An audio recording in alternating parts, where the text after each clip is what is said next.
Hello everyone, my name is Marcela Lobos and I am here with my brothers from the Quero Nation of the Andes of Peru, Don Pascuala Paza and Don Juan Quispe. Today we're going to offer you rites of initiations.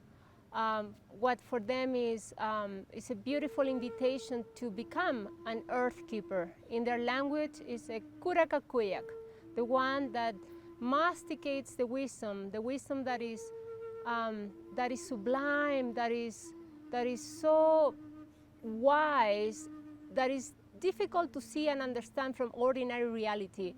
But an elder, a wisdom keeper, can really feel it and then find the right words to share it with those who are not at that stage of consciousness. So I'll begin exactly with that. What is a stage of consciousness as a difference with a state of consciousness? According to the mystics, we can experience states of consciousness daily, actually, or every week or every month. We can be very inspired and perhaps even have luminous experiences. But that all passes, and then the next week or the next month or the next day we can feel very low and we can be frowning and we can just be in tunnel vision. So it's important to know that there's such a thing as a stage of consciousness, another level of consciousness, for which it's important that we have done our alchemical work.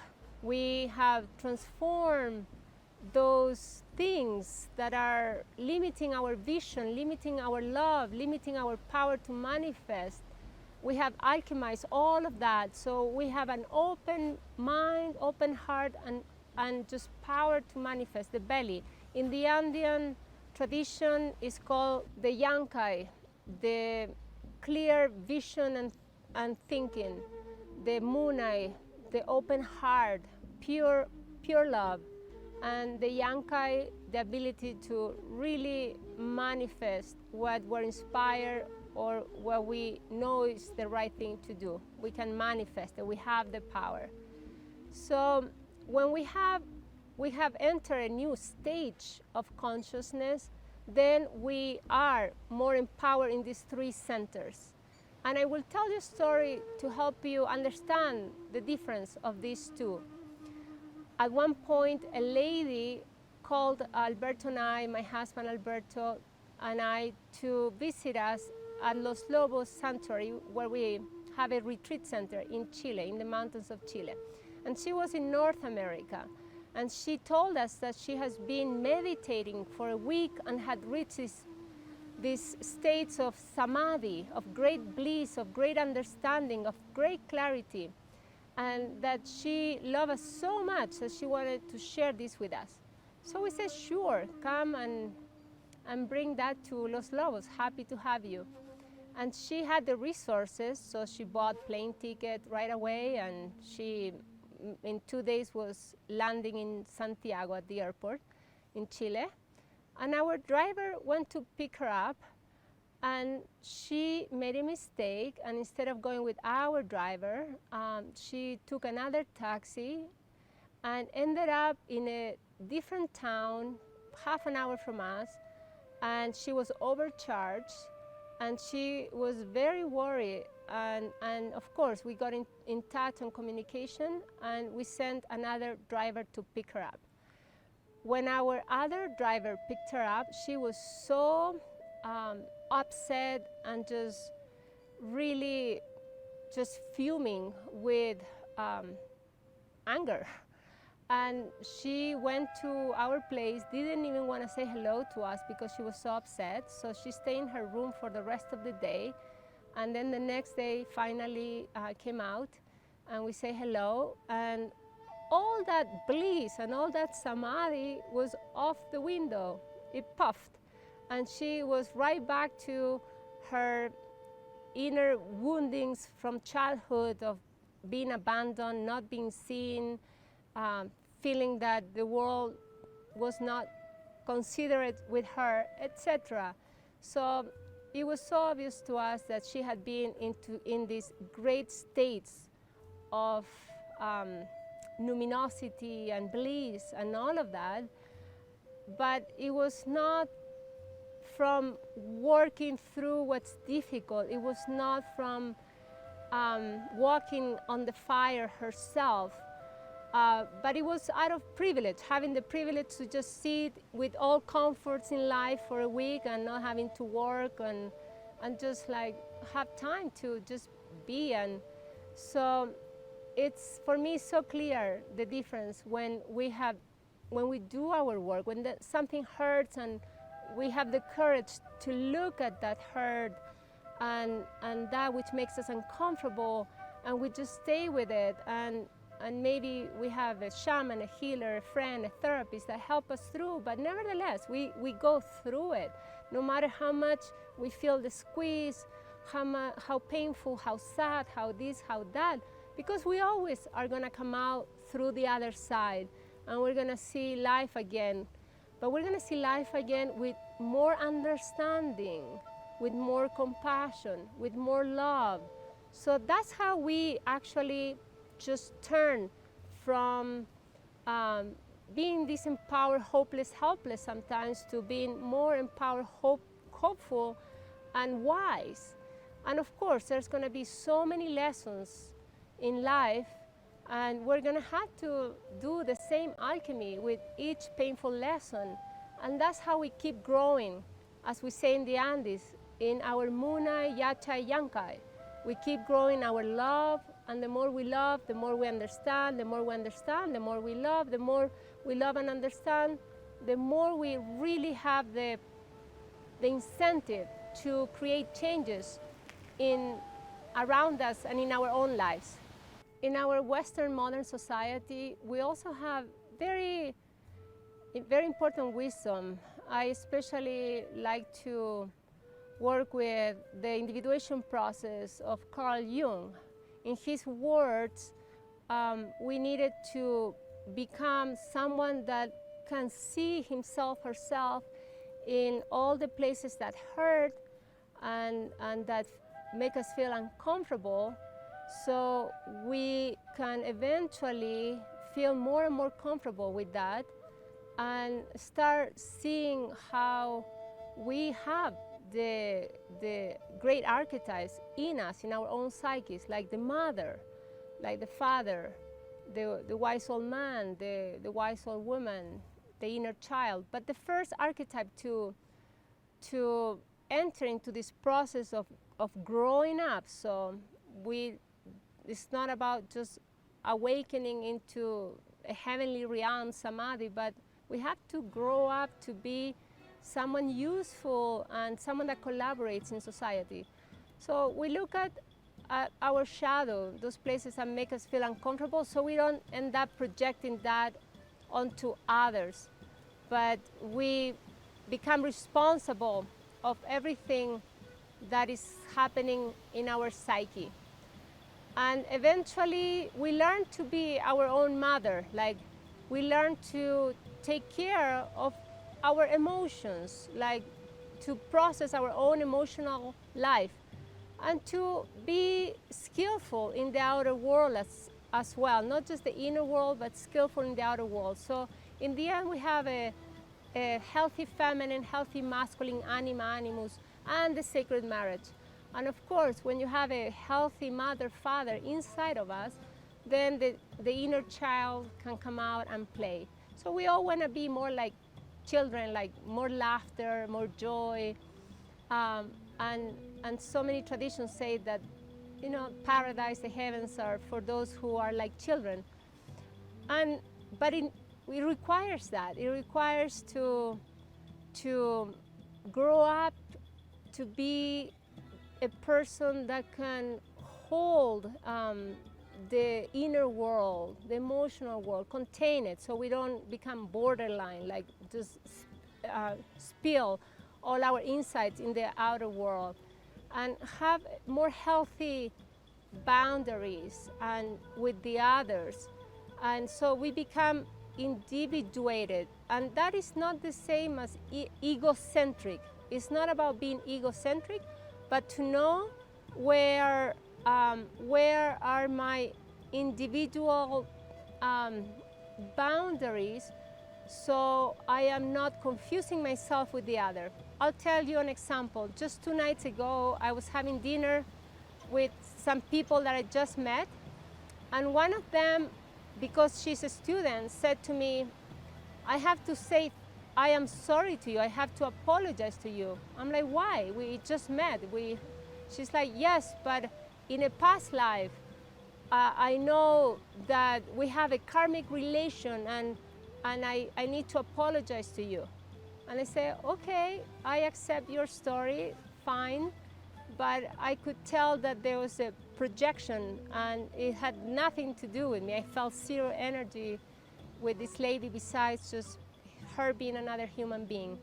So, so when we haven't done the work of looking at our own woundings and gifts, and grow up and become a mature woman with a mature inner masculine, or the other way around, a mature masculine with mature inner feminine, then we end up stuck in the wounded child instead of the divine child.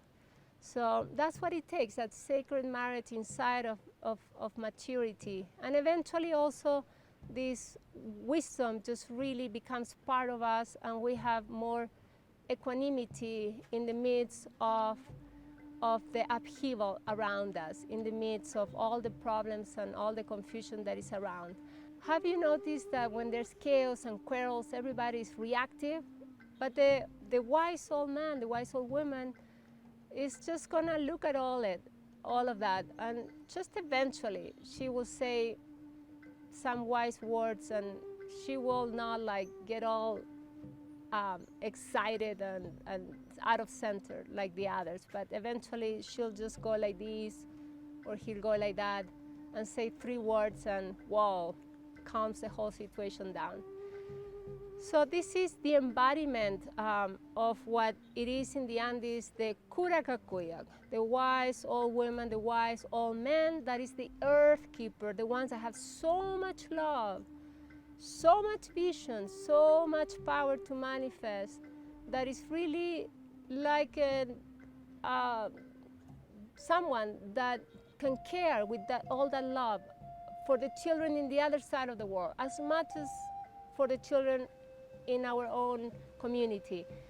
And it can see for the countries in the other side of the world. It's just the love is that big. And that's what happens in the Andes. We recognize the stages. So we celebrate the stage of the person that has become a healer, that has the heart of the healer, the mind of the healer, the belly of the healer, that knows how to hold her own self, even when it feels like sad or betrayed. Whatever happens, we know how to contain it. And that doesn't mean not to ask for help, but not to like vomit our insights into the situation.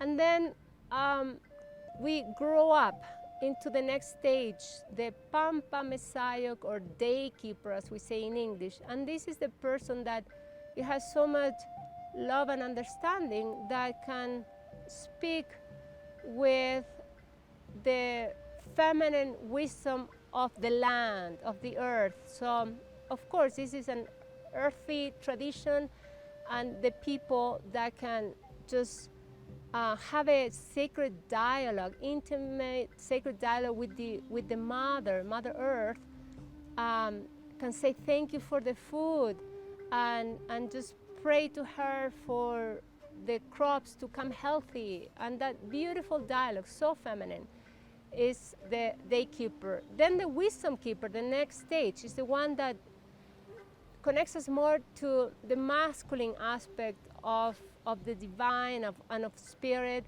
and is the one that can speak with the mountain. So we are surrounded in the Andes with mountains. So the person that goes up the mountain has higher vision and understands not only what is happening in our land, our community, but what is happening in the other communities, and can bring that wisdom back to the community. The mountains have been around for millions of years, of course, so all that wisdom of the mountain is what inspires the wisdom keeper, the Alto Mesayok.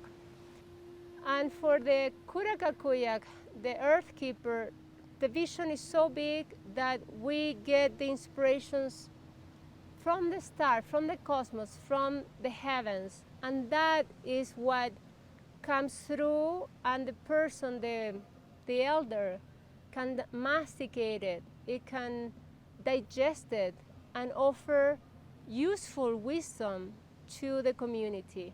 So those are the stages here in the Andes, and in our modern world perhaps is that person that really knows how to embrace herself, himself, in their own inner world, and also knows how to just relate to the outer world in a healthy way. And it's like the wise one, the wise person. So we want to offer you now this transmission.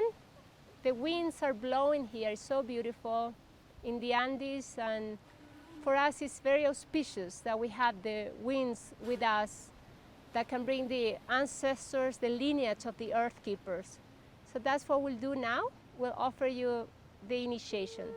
I invite you to get really comfortable, to connect with the land. Even if you're in a 10th floor in a city, there's land, there's earth, there are minerals, there's magma, fire, there's water way under.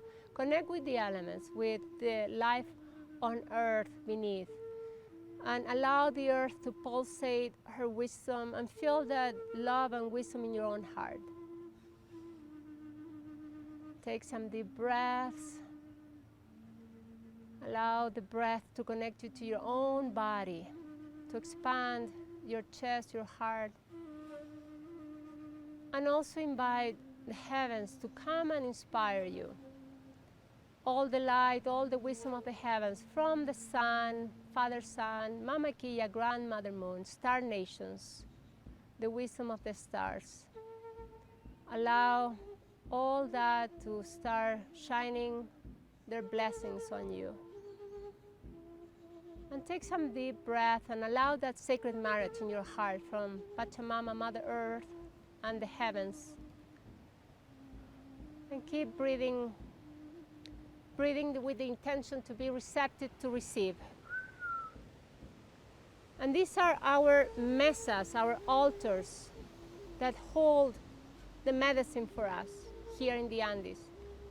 So with this, we call the lineage of earth keepers. Hampue, Kurakakuyak, Hampue, Hampue. We invite you to come and bless our brothers, our sisters here. To come and activate their vision, their hearts, their bellies, so they can see with clarity, so they can feel with great openness, so they can have the energy, the power to manifest what they know is right for the world. Hampue, Hampue, come and initiate my brothers, my sisters. May the primordial masculine force be awakened, the primordial feminine force be awakening, so there may be the sacred marriage in my brothers and my sisters. Hampue, Hampue, a los Kurakakuyeks. Hampue, vengan a bendecir a mis hermanos. Come and bless my brothers, my sister. Come and offer your transmission to them. And now, after my invocation, I'm going to have my brothers to offer you this initiation. So please be ready to receive the Kurakakuyak, Earthkeeper rite. Kurakakuyak, hatu aukikuna awilukuna, hampuches, yanapawaiku, chaskichiwaiku, waikipanaikunata imasulakta, yachayninta, munayninta, llankayninta, Kurakakuyak karpay, saminchamoiku, awilukuna, aukikuna, kuyakuna, machulakuna, inkakuna, Tukuy yachayniyo kurajaku. Tukuy yachayniyo kurajakulir. Tukuy yachayniyo kurajakulir. Tukuy munayniyo kurajakulir. Tukuy munayniyo kurajakulir. Tukuy munayniyo kurajakulir. Tukuy lankayniyo kurajakulir. Tukuy lankayniyo kurajakulir. Tukuy lankayniyo kurajakulir. Gran Espíritu saminchawaiku. A ver kunan kapanyamaki lukimaki. Kurajakulik pagmaki kurajakulik pagmisan. Saminchay. Panyamakimpi lukimakimpi. Lukimisampi panyamisampi. Kurajakulik misa. Saminchamoiku kalpachawaiku. Salusnin pagtrabajo pagmasubak. Chay medicina espiritual. Kurajakulik ancestro inca kuna. Kurajakulik.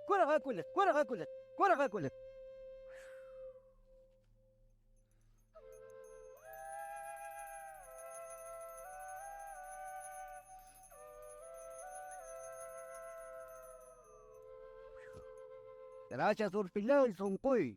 Waiki panaikuna. And allow this blessing transmission initiation to really land on your body, in your psyche, in your whole being. And my brother Juan now is going to empower it. He's also going to give it to you.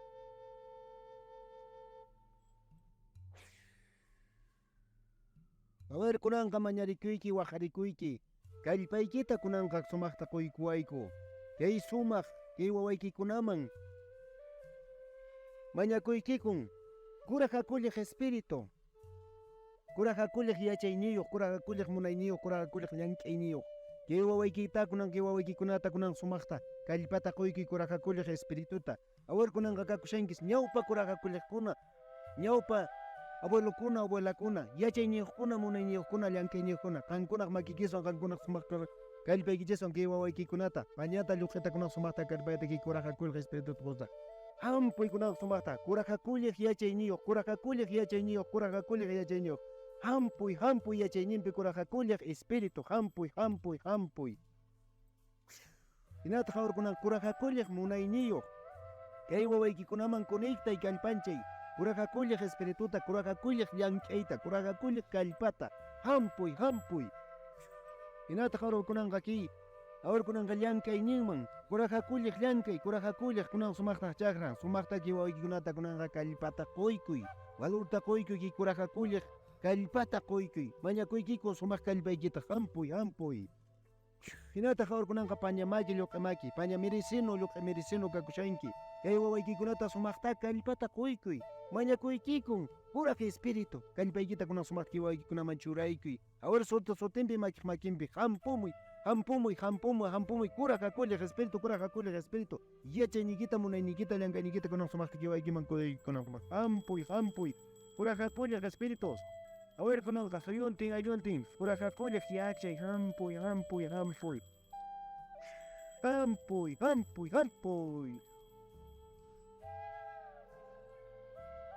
Urpichay sonkoy añay, waypipanaykuna. Thank you, my brothers, my sisters. May you receive this transmission, allow it to land in your whole psyche, in your heart, in your body. Allow it to empower your vision, your love, and your ability to manifest what is good for the world. This initiation awakens your path as an earth keeper. Or if you're already in the path, it empowers it.